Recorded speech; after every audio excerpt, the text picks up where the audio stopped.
What if I told you that a simple carburetor modification, literally just flipping one part backward, allowed a mid-sized Ford to outrun big block V8s with twice the displacement? Not through more power, not through weight reduction, but through a fuel delivery trick so devastatingly effective it was banned the moment officials figured out what was happening. Here's the thing, it cost $3 and took 20 minutes to do. And the guys running big block engines, spending thousands trying to find an edge, had absolutely no idea what hit them. Picture this. It's Saturday night at the drag strip, 1968. The air reeks of race gas and burning rubber. In the staging lanes, a modest Ford Fairlane with a 351 Cleveland sits between two heavyweight monsters, a 454 Chevy Chevelle and a 440 Mopar Road Runner. The smart money isn't on the Ford. Hell, the Ford's owner wouldn't have bet on himself 3 weeks ago. But tonight's different. Tonight, he's got a secret weapon that nobody can see, a modification so simple yet so effective that when word gets out, it'll change how every racer thinks about fuel delivery. The Christmas tree drops green. The Ford launches like it's been shot from a cannon, pulling a full car length on both big blocks before they even hit the 60-foot mark. By the time they cross the finish line, the little Cleveland has put bus lengths on both of them. The crowd's confused. The other racers are furious. And the tech inspectors are about to discover one of the cleverest rule-bending tricks in drag racing history. This wasn't high-tech. It wasn't expensive. It was just brilliant engineering hidden in plain sight. This is legacy motoring, and I spend way too much time thinking about carburetor physics and the creative minds that exploited them. If you're someone who loves drag racing history, mechanical innovation, and the stories of underdogs using brains instead of brute force to beat the establishment, make sure to hit the subscribe button and give this video a thumbs up if this helps you out. Now, to understand why flipping a fuel bowl backward could create such a massive advantage, we need to travel back to the golden age of carburetor tuning, when fuel delivery was equal parts science and black magic. The late 1960s were the absolute peak of naturally aspirated performance. No computers, no fuel injection, just mechanical carburetors trying to mix air and fuel in the right proportions while dealing with forces that wanted to tear that mixture apart. The carburetor was king, and the Holley 4-barrel was the king of carburetors. Every serious racer ran one. The design hadn't changed dramatically since the 1950s. 4 barrels, 2 fuel bowls, mechanical floats, and jets that metered fuel based on airflow. Simple in concept, endlessly complex in execution. A properly tuned Holley could make or break a race car. The difference between winning and losing often came down to jet sizes measured in thousandths of an inch, float levels adjusted by millimeters, and accelerator pump cams profiled to deliver fuel at exactly the right rate. But here's the thing about carburetors that most people didn't fully appreciate back then. They're incredibly sensitive to G-forces. When you launch a drag car hard enough, the acceleration creates a force that pushes everything backward, including the fuel in the carburetor bowls. It's the same principle that pins you to your seat when you floor it on the highway, except inside the carb, it's trying to push all the fuel away from where it needs to be. And in a racing application, where launches were generating forces approaching 1.5 G, this wasn't a minor inconvenience. It was a genuine performance crisis happening in the most critical moment of every single run. The standard Holley design had the fuel bowls mounted front and rear of the main body. Under hard acceleration, fuel in the rear bowl would slam backward against the back wall, while fuel in the front bowl would slosh away from the jet. For a critical fraction of a second, right after launch, exactly when you need maximum fuel flow, the jets could actually suck air instead of fuel. Racers called it the bog, the stumble, or dying off the line. It felt like the engine was drowning for that split second before the fuel leveled out and power came back. And in drag racing, that split second might as well be an eternity. Here's what most people don't realize about that bog. It wasn't just annoying. It was mathematically devastating. Data collected from period chassis dynos showed that a car losing power for even 0.2 of a second off the line would carry that deficit all the way through the quarter mile. Momentum is everything in drag racing. You can't recover lost time at the 60-foot mark by going faster at the 1,000-foot mark. The physics don't allow it. So every racer in America was essentially giving away free time every single run because of a fuel delivery problem built into the most popular carburetor on the market. Everyone fought this problem. The solutions ranged from crude to complex. Some guys ran higher float levels, basically overfilling the bowls to compensate. Others installed anti-slosh baffles or foam inserts to control fuel movement. The really serious racers used special extended jet tubes that reached deeper into the bowls. But all these fixes were band-aids on a fundamental design problem. The fuel wanted to go backward under acceleration, and the carburetor needed it to go down into the jet. Nobody had solved the root cause. They were all treating symptoms. Now, you might be thinking, surely the engineers at Holley knew about this problem. And you'd be right. They knew. But here's the thing, Holley designed carburetors for a broad market that included passenger cars, trucks, marine applications, and performance vehicles. Optimizing for maximum drag race launch performance wasn't their primary concern.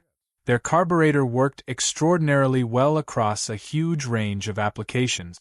The extreme G-force fuel starvation issue was a niche problem affecting a niche market. And in 1968, nobody at Holley was losing sleep over it. Enter our unnamed Michigan mechanic. He was a guy who spent his days rebuilding carburetors for local racers and his nights studying fluid dynamics textbook. This wasn't some backyard hack throwing parts at a problem. This was a trained engineer who ended up turning wrenches because he loved racing more than office work. He had a background working on aircraft fuel systems during his military service, which gave him a perspective that most carburetor tuners simply didn't have.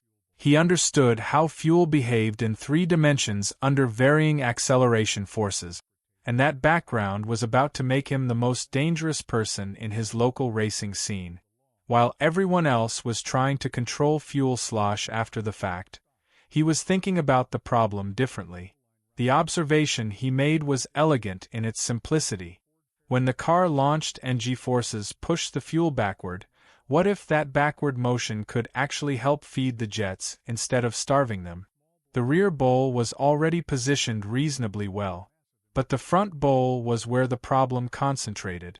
Under acceleration, fuel in the front bowl moved directly away from the jet pickup points, toward the front of the car, the opposite direction from where the G-forces were pushing it. So one night in his garage, he tried something that seemed almost too simple. He unbolted the front fuel bowl from his Holley 750 double pumper and rotated it 180 degrees. Now the fuel inlet was at the back and the jet pickup was at the front, relative to the direction of travel. When G-forces hit during launch, fuel in that reversed bowl would slam backward, directly into the jet pickup area instead of away from it. Both bowls would now concentrate fuel exactly where it needed to be during the most critical phase of the run. The modification took 20 minutes. 4 bolts, flip the bowl, reconnect the fuel line with a slightly longer piece of hose. Done. No exotic parts. No machine work. No evidence that anything had been changed unless you really knew what to look for. The bowl still looked like a fuel bowl. It was still mounted in the stock location. But its orientation had been completely reversed, and the implications of that simple rotation were about to become very, very clear. The first test run was revelatory. The stumble was gone. Completely gone. The engine pulled like it was fuel injected, instant response with no bog, no hesitation, just pure linear acceleration from the moment the throttle opened. But here's where it gets really interesting. Not only did the stumble disappear, but the mechanic could now run more aggressive tune-ups across the board. Bigger jets, more timing advance, higher shift points, all the things that would normally cause problems off the line but made enormous power once the car was moving. Before the modification, he'd been forced to compromise his entire tune to manage that launch stumble.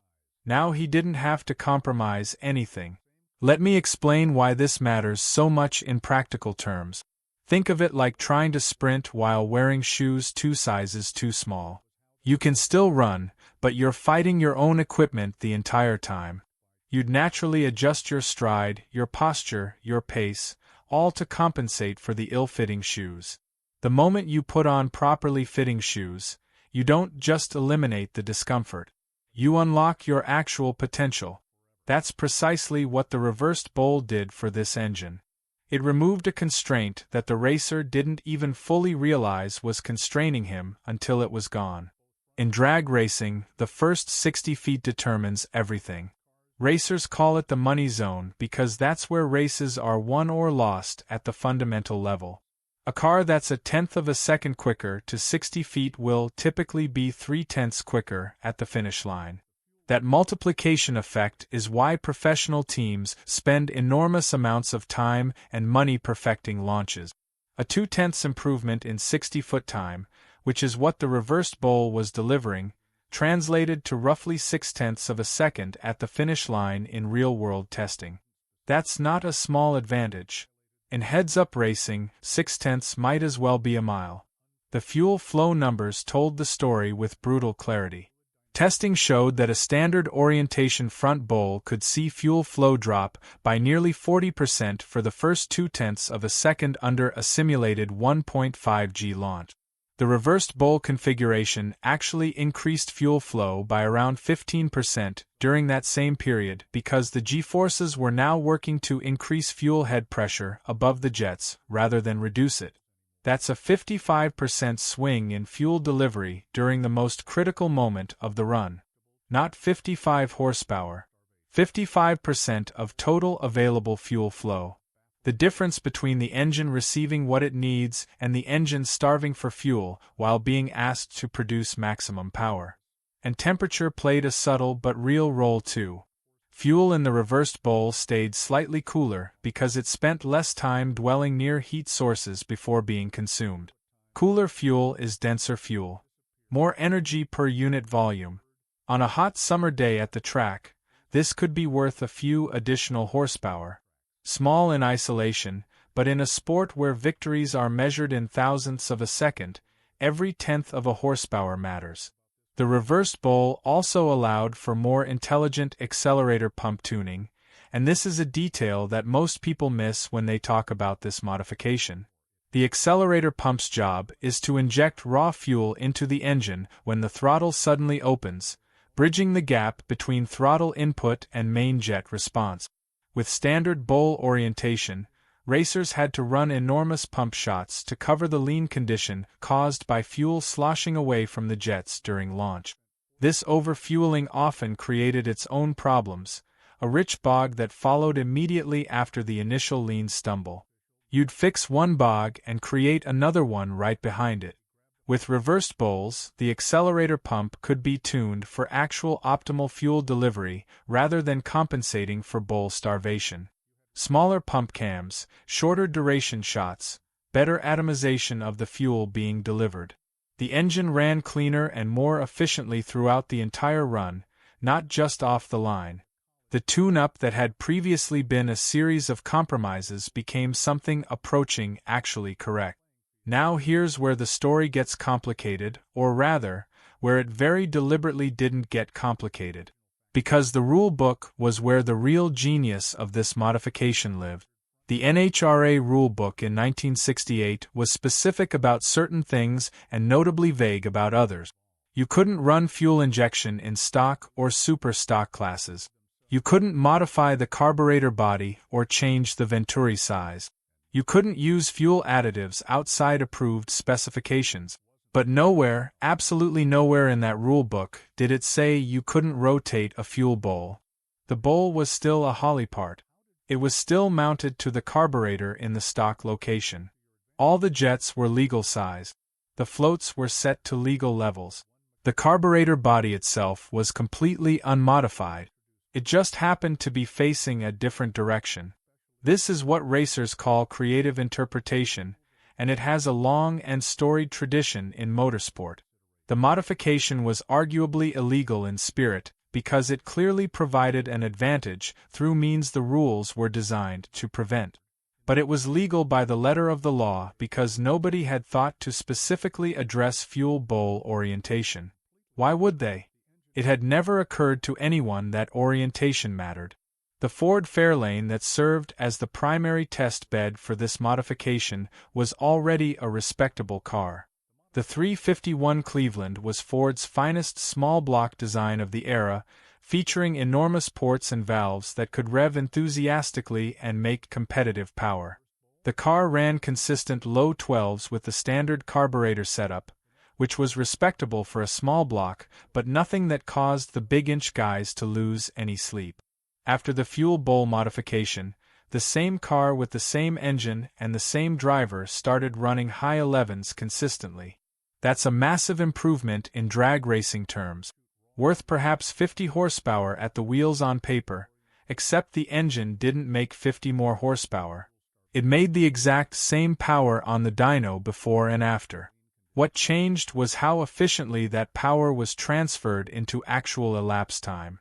The 351 Cleveland had always been capable of high 11 performance in theory. The fuel delivery problem had been preventing it from expressing that capability where it mattered most, in the first 60 feet of a quarter-mile pass. Remove that constraint, and suddenly a small block was posting big block numbers. And the big block guys had no framework for understanding how that was possible. Word spread carefully at first. The mechanic shared the modification with a handful of trusted customers running in different classes at different tracks, deliberately avoiding clustering too many fast cars in one place at one time. These weren't reckless people. They understood that discovery meant the end of their advantage, so they were methodical about protecting it. Different tracks, different weekends, different classes. The numbers were extraordinary but spread thin enough that no pattern was immediately obvious to officials. Here's what most people don't realize about how performance secrets traveled in 1968. There was no internet. There were no forums or social media groups or YouTube channels breaking down new modifications. Information moved through whispered conversations in staging lanes, through late-night phone calls between trusted friends, through handwritten notes passed at swap meet. A genuinely powerful secret could remain contained within a small group for months if the people involved were disciplined about it. This group was disciplined. They understood what they had. But you can't keep something like this permanently secret when it's producing results that don't match what should be physically possible. When a modest small block starts consistently beating big blocks in straight-line competition, people notice. Tech inspectors start looking harder. Competitors start taking photographs and studying engine compartments during teardowns. The racing community is small and insular, full of people with sharp eyes and suspicious minds who've seen every trick in the book. Or so they thought. The tech inspectors faced a genuinely frustrating problem when they finally started looking closely at cars running these impossible numbers. Everything looked right. The carburetor was a stock Holley unit. All four corners of the main body were standard. The jets were correct size for the class. The floats were properly set.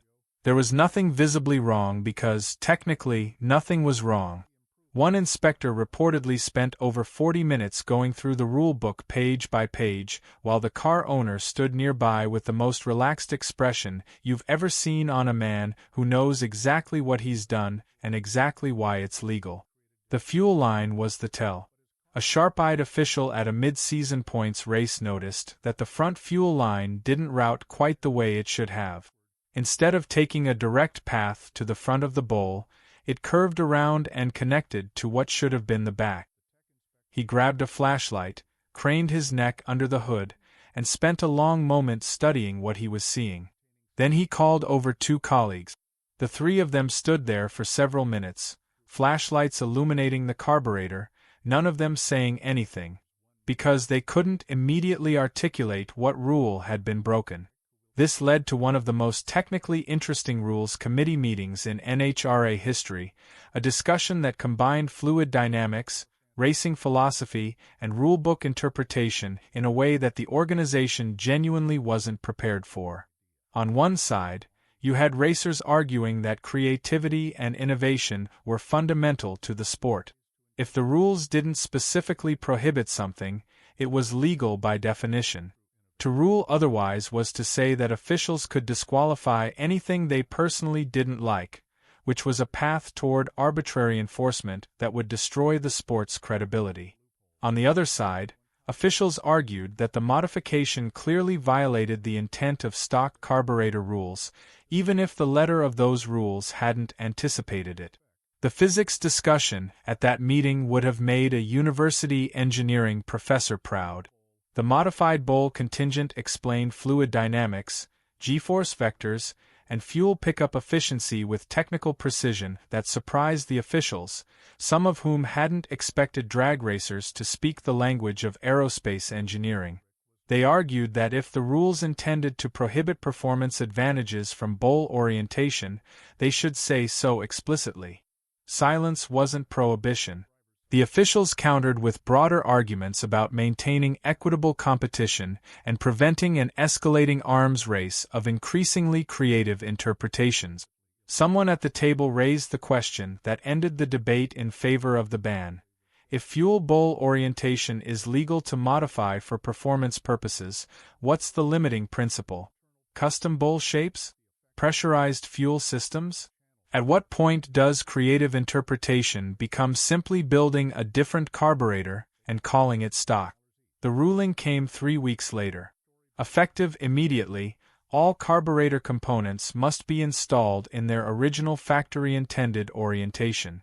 Fuel bowls specifically must maintain standard front-to-back positioning as originally designed. Any deviation would result in disqualification and potential suspension of competition license. The party was definitively over. But here's the thing about the reversal that most people miss when they tell this story. The ban didn't kill the innovation. It killed that specific implementation of the innovation while simultaneously broadcasting the underlying principle to every serious carburetor tuner in the country. Before the controversy, only a small circle knew that fuel bowl orientation affected launch performance. After the Rules Committee meeting and the subsequent coverage in period racing publications, every racer in America understood that G-force-induced fuel starvation was a real, measurable, solvable problem. The modification had been exposed, but the knowledge it represented couldn't be put back in the bottle. The aftermarket responded with extraordinary speed.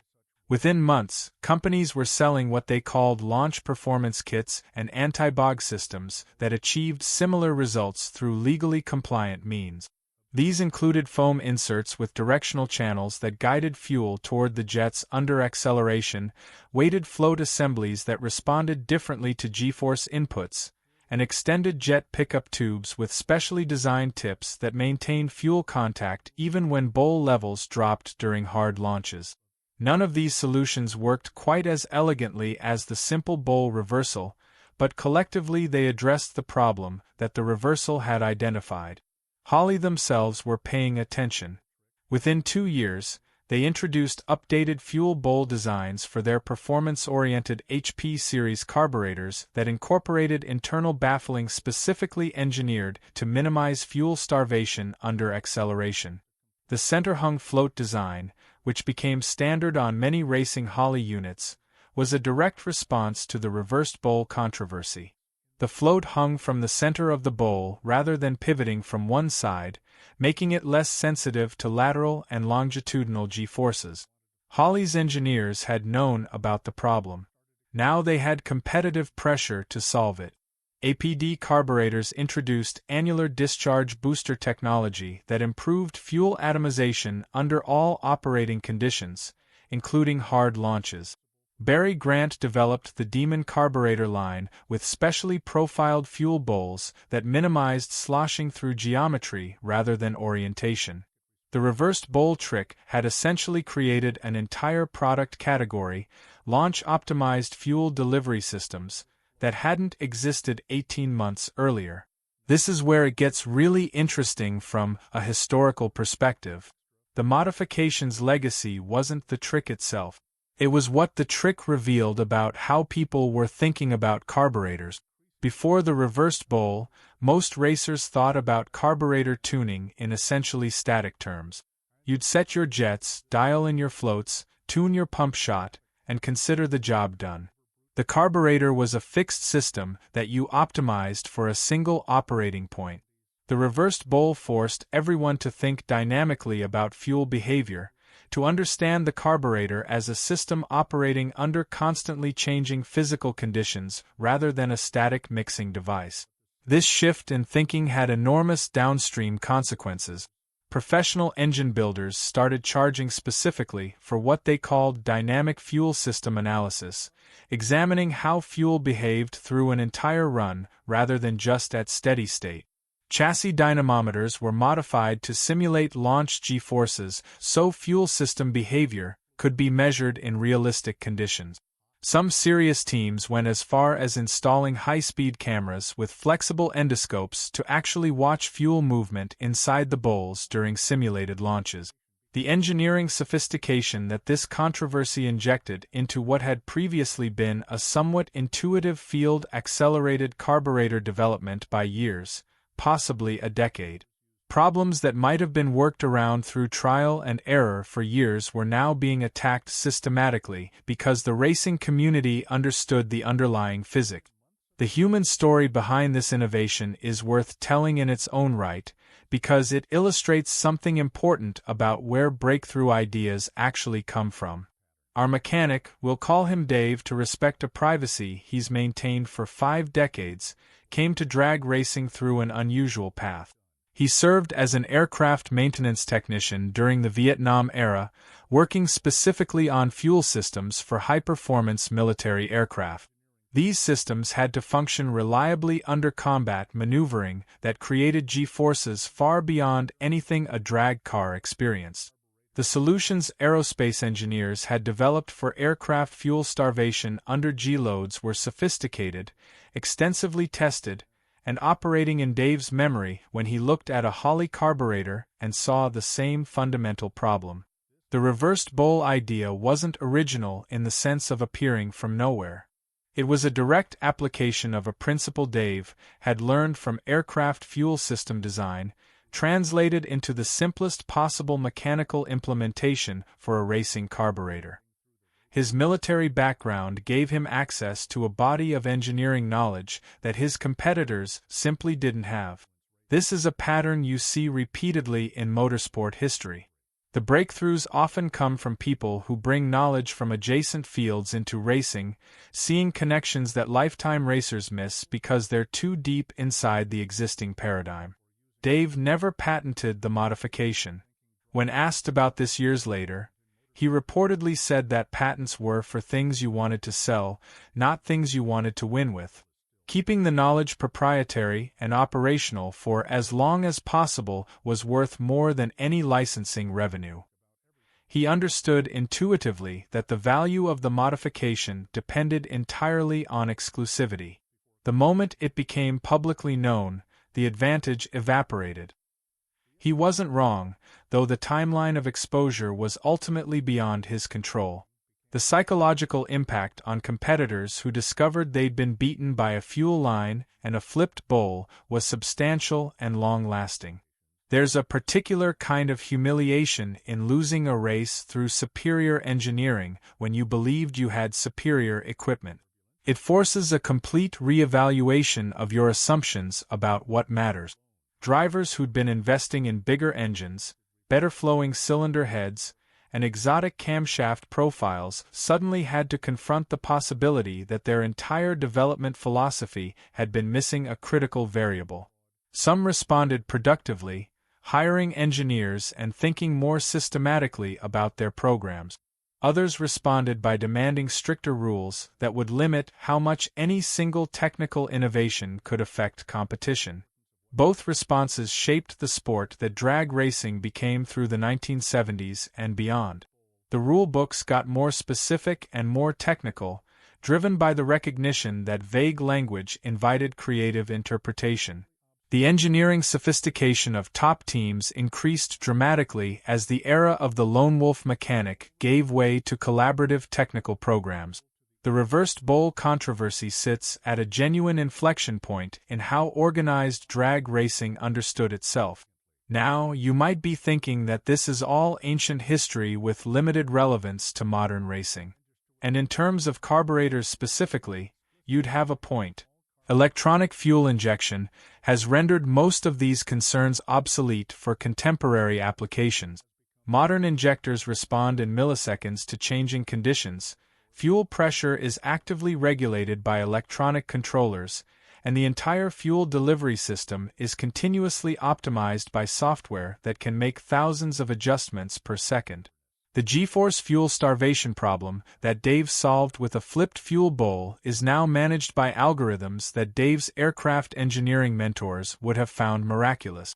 But look deeper and the lessons are entirely current. Every category of modern racing has its version of the reversed bowl story, a modification or technique that exploits the gap between what the rules prohibit and what the rules specifically address. Modern NASCAR teams have been caught running hidden traction control systems embedded in components that officially have nothing to do with traction control. Formula One constructors have built exhaust systems that technically meet noise regulations while providing aerodynamic downforce through mechanisms the regulations didn't contemplate. Drag racing teams have programmed electronic fuel injection systems with fuel maps that reference sensor inputs in ways the rules didn't anticipate. The game never changes. The technology evolves, the stakes increase, and the rule books get thicker, but the fundamental dynamic between innovative teams looking for advantages and officials trying to maintain competitive equity is identical to what played out in that staging lane in 1968. Dave would recognize it immediately. Here's what most people don't realize about the economic dimension of this story. The reversed bowl trick wasn't just a competitive advantage. It was a market-disrupting event that redistributed money within the racing ecosystem. When small-block Fords started beating big-block Chevrolets and Mopars, the economics of class racing shifted dramatically. Racers who'd invested heavily in cubic inches suddenly found that investment devalued. Teams running modest equipment with superior tuning were outcompeting teams with significantly larger budget. The established order, in which more displacement reliably translated to more performance and more success, was temporarily disrupted. This is the part of the story that the Rules Committee was really responding to when they issued the ban. It wasn't purely about the letter of the law or even the spirit of the regulations. It was about protecting an economic ecosystem that depended on a somewhat predictable relationship between investment and performance. When a $3 modification could negate thousands of dollars of engine investment, it threatened the commercial logic that funded the entire sport. Manufacturers, sponsors, and track operators all had interests in maintaining a racing environment where you generally got what you paid for. A world where the clever guy with a flipped fuel bowl was beating the corporate-backed big block program was bad for business, even if it made for spectacular racing. This tension between innovation and stability is something every racing series navigates continuously. Allow too much innovation and the sport becomes inaccessible, dominated by whoever has the most engineering resources. Allow too little and it stagnates, losing the experimental energy that makes motorsport exciting. The reversed bowl controversy forced NHRA to confront this balance explicitly and in a very public way, and the resolution they chose, ban the specific technique while acknowledging the underlying principle, set a precedent for how the organization handled similar situations for decades. The carburetor manufacturers ultimately benefited more from the controversy than anyone else. The public discussion of G-force-induced fuel starvation created demand for products that addressed it, and the aftermarket was extraordinarily responsive. By 1970, you could walk into any well-stocked speed shop and find half a dozen products specifically marketed as launch performance solutions, all tracing their commercial existence back to the reversed bowl controversy that had made the underlying problem visible. Sometimes the best thing that can happen to a product category is a public scandal that explains exactly why customers need it. The carburetor's role in drag racing was already starting to evolve by the time the reversed bowl controversy peaked. Fuel injection technology was advancing rapidly in industrial and aviation applications, and forward-thinking racers were beginning to ask when it would become practical for competition vehicles. The irony is that the reversed bowl controversy may have accelerated this transition. By demonstrating how difficult mechanical carburetors were to police effectively under a detailed rulebook, the controversy helped build the case for sealed, electronic fuel delivery systems that would be much harder to manipulate invisibly. The vintage racing community has preserved this history in a particularly interesting way. Many nostalgia classes that allow period-correct modifications see reversed bowls running legally because the rules specifically permit techniques that were legal during the era being recreated. There's something philosophically satisfying about this, the modification that was banned from legal competition getting a second life in classes designed to honor the era when it was discovered. Cars running reversed bowls at nostalgia events attract attention from knowledgeable spectators who understand what they're looking at and why it matters. Look, the technical specifications of why this worked deserve a final complete examination, because the physics are genuinely elegant and worth understanding fully. In a standard Holley 4-barrel, the main jets sit at the bottom of wells within the fuel bowl. These wells are typically about 3/4 of an inch deep. Under normal driving conditions, fuel covers the jets by approximately half an inch, ensuring consistent and uninterrupted flow. The float maintains this level automatically as fuel is consumed, a simple and reliable system under normal operating conditions. Under hard launch conditions generating 1.5 g of acceleration, the fuel in both bowls experiences a rearward force 1.5 times stronger than gravity. In a front bowl with standard orientation, this means the fuel's rearward tendency is carrying it away from the jet pickup points toward the front of the car. If the g-forces are sufficient, fuel level above the jets can drop dramatically, potentially uncovering them entirely for a fraction of a second. The engine goes lean at precisely the worst possible moment. With the bowl reversed, the same 1.5 g rearward force carries the fuel directly toward the jet pickup points, which are now at the rear of the bowl relative to the direction of travel. The acceleration force that previously starved the jets is now pushing fuel onto them with added pressure. The fuel head above the jets increases rather than decreases during hard acceleration. This is the fundamental elegance of the modification. It converts a force that was working against fuel delivery into a force that assists it, using no additional parts and requiring no additional energy. The mathematics of the improvement are clean and verifiable. Fuel flow through a jet is proportional to the square root of the pressure differential driving it. If acceleration reduces the fuel head above the jets by half, flow drops to about 70% of baseline. If it eliminates the head entirely, flow drops to near zero. Conversely, if acceleration increases the fuel head by even a modest amount, flow increases proportionally. The swing from reduced head to increased head under a 1.5 g launch could represent the full 55% fuel delivery improvement that testing indicated. The accelerator-pump interaction that makes this even more significant is worth revisiting in detail. Under standard bowl orientation, racers were running enormous pump shots specifically to bridge the lean period caused by fuel starvation during launch. These massive pump shots would often overfuel the engine once the bowl level stabilized, creating a secondary stumble from excessive richness. You were essentially fighting a lean condition with a rich correction, and the engine was spending the first few tenths of a second fighting itself rather than making power. With reversed bowls, the lean condition disappeared, which meant the enormous compensating pump shot also disappeared. The engine received appropriate fuel throughout the entire launch sequence. No lean stumble, no over-rich correction, just consistent, appropriate fuel delivery from the moment the throttle opened. The tune-up that had been a series of compromises became simply correct. And a correctly tuned engine makes more power than a compromised one, even at identical peak specifications. The 60-foot time improvements that racers reported consistently ranged from 1.5 to 2.5 tenths of a second. On the surface, that sounds modest. In drag racing reality, it's enormous. Quarter-mile elapsed time improvements of 5 to 8 tenths of a second were commonly reported, improvements that would normally require substantial engine modifications or significant weight reduction. The reversed bowl delivered them through better fuel delivery geometry. The cost-to-benefit ratio was simply unprecedented in the history of the sport.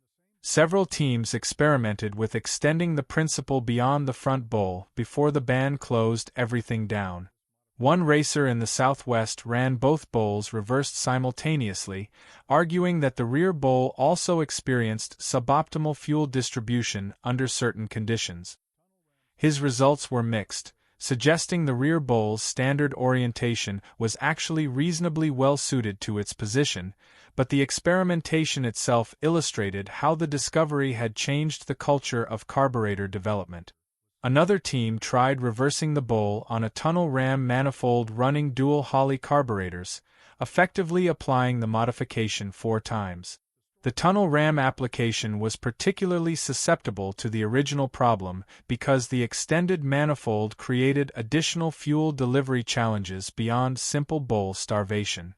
The results were apparently extraordinary enough that the team deliberately avoided running at major events until the ban came down, knowing that performance that dramatic would draw immediate scrutiny. The Rules Committee's work in the aftermath of the ban represents an underappreciated piece of motorsport regulatory history. They didn't just ban the specific modification. They undertook a systematic review of carburetor-related rules to identify other potential loopholes that creative teams might exploit. This review took months and involved consultation with engineers at Holley, carburetor specialists from the aftermarket, and several professional engine builders. The resulting updated rulebook section on carburetor specifications was significantly longer and more technically specific than what it replaced. This kind of proactive rule revision, prompted by the discovery of one loophole and aimed at preventing others, became standard practice in NHRA technical administration. The reversed bowl controversy essentially professionalized the rule-writing process. Instead of writing rules that described what was allowed, officials began writing rules that specifically described what was prohibited, using technical language precise enough to close gaps before they could be exploited. The rule book tripled in technical specificity between 1968 and 1973, and the reversed bowl controversy was a primary driver of that change. The story ultimately resolves in a place that should feel familiar to anyone who follows motorsport. Innovation happened. Rules responded. The innovation was banned in its original form but transmitted its underlying insights into the mainstream of engineering practice. The rules got more specific and more technical. The sport got faster and more sophisticated. And somewhere in Michigan, a mechanic with aerospace training and a deep understanding of fluid dynamics probably smiled when he saw the updated Holley HP series carburetors with their center-hung floats and internal baffling, knowing exactly why they'd been redesigned. The Ford Fairlane that started all of this exists today, restored and competing in nostalgia event. The current owner runs it with fuel bowls in standard orientation, complying with both the letter and spirit of rules that were written specifically because of what that car once did. He keeps a reversed bowl on his shop wall. Some say that when you look closely at how his fuel lines route during test sessions, they seem to take a slightly unusual path. But that's probably just rumor. The reversed fuel bowl remains one of drag racing's great stories precisely because it contains everything that makes motorsport compelling. Brilliant individual innovation, the tension between creativity and rules, the democratizing power of ideas over money, and the reminder that understanding the physics of what you're doing will always be worth more than simply buying more of whatever everyone else is using. The little Ford that beat the big blocks didn't win because it had more power. It won because one person understood exactly where the power was being lost and had the cleverness to stop losing it. That's the lesson that survives long after the specific modification has been banned, documented, and turned into wall art. Understanding always beats ignorance, even when ignorance has cubic inches on its side. What's the cleverest piece of engineering or rule interpretation you've ever seen at the track? Drop it in the comments below. We read everything. And if this kind of deep dive into the brilliant, complicated, sometimes legally questionable history of drag racing is your thing, subscribe now. There are stories just like this one waiting, stories about the tricks that changed everything, the people who invented them, and the officials who stayed up late trying to figure out what just happened. Until next time, keep studying the physics and keep those bowls pointed the right direction. Or the wrong direction, depending on your perspective.